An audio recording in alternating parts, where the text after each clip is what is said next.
The reason for that was simply to understand the role of the sex buyers when it comes to the topic of prostitution.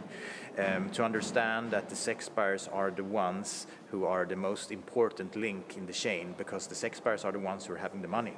And organized crime, pimps and traffickers are only into this because of one thing, and that is money, of course.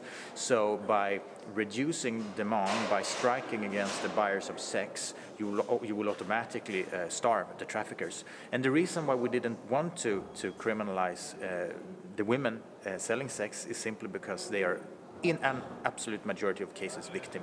And that we know, because most of the women ending up in Europe, in the brothels around Europe, are from the most poorest areas around the world. So we didn't want to punish the ones who are victims. Instead, we wanted to try to help them. This is a very lucrative criminal activity. A woman can be sold over and over again, and you can make millions of crowns on her.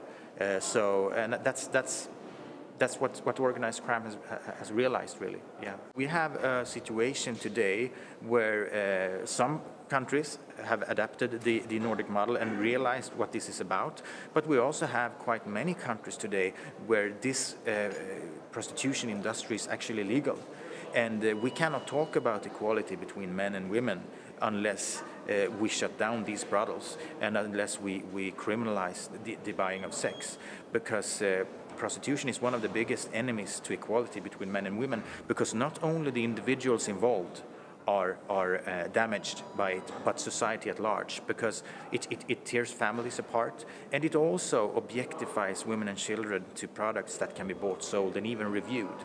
Therefore, the European Union has a long way to go, because we have to speak the same language on these issues.